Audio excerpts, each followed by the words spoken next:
This is Mike. Now, if you have a late model Dewalt sliding miter saw like this one, you may get one of these in the mail as I did. What is it? It's a safety recall notice to address a safety problem, obviously, with the back guard on the saw.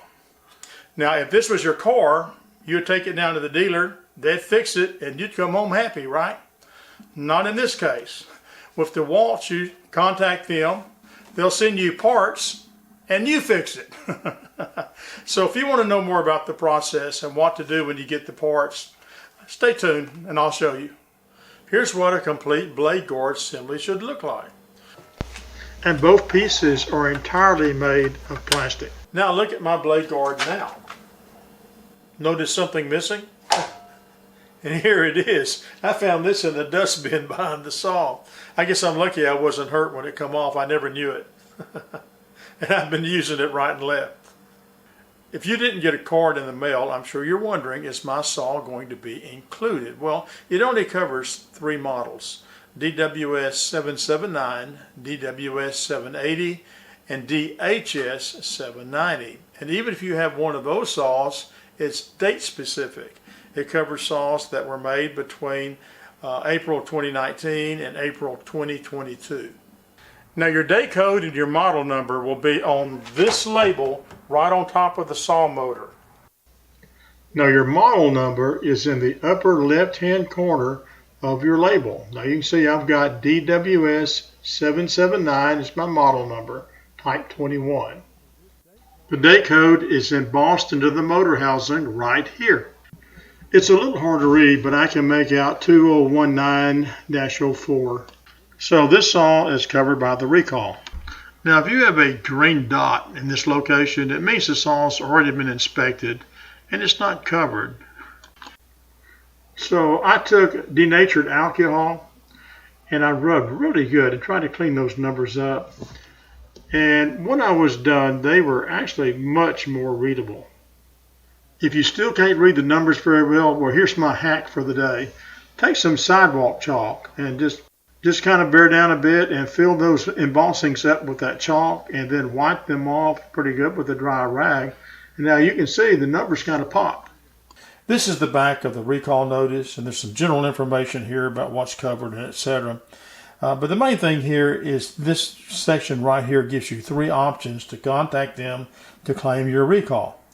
And I used the first one here. This is just a link, and it took me right into the Dewalt website, right to the recall section. Very easy. I typed in the information and I got an email confirmation in less than 24 hours. Now second, you can scan the QR code or you can just call them right here at this toll-free number. Now if your saw obviously qualifies but you didn't get a card, maybe because you didn't register your warranty or because you paid cash and there's no paper trail back to you maybe, what I would do is call this phone number and get that straightened out. Now it'll take about 4 weeks for you to get the parts, and I'm still waiting for mine honestly, so I don't have a part in hand to show you.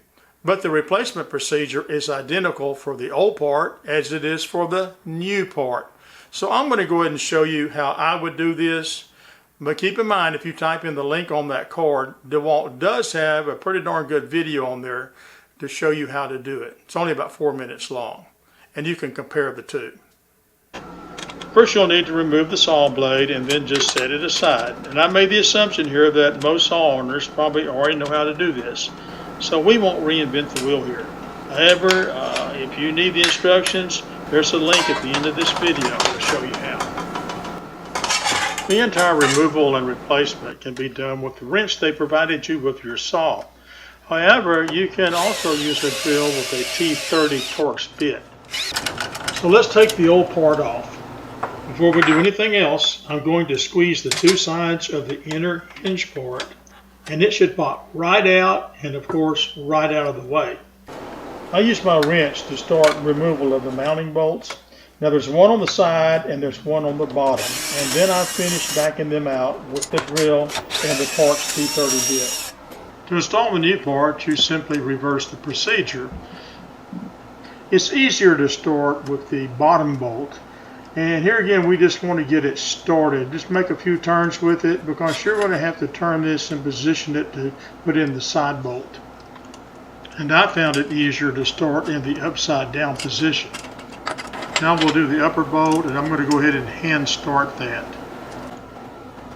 Then I'll make a few turns with the wrench and just make sure that it runs in freely. 3 or 4 turns is usually enough. Next I'll run the screw in with the drill, but I don't want to get it too tight. I'm not going to get it too snug. I'm going to go ahead and use the little wrench to finish up. It's best just to tighten the bottom bolt with your wrench, and that's because you're going to have to do it at a little bit of an angle. There's no way to get directly on it with your drill or even with the wrench. Now remember, you have a steel bolt here going into an aluminum housing. So be careful. Make sure that bolt has got good and started before you put power to it or really ratchet down on your wrench. You could strip it out. So that completes the change out. All you have to do now is reinstall your blade and start using the saw. Easy peasy. This is the 4th video I've made concerning this 779 saw, and there'll be in a clickable playlist at the end of this video if you're interested. And I didn't plan on making another video when the parts come in. However, send me a comment if you think I should, and if I get enough positive results, I'll make one. If you enjoyed this video, please go below and click the like button, and don't forget to subscribe and ring that bell. And until next time, thanks for watching.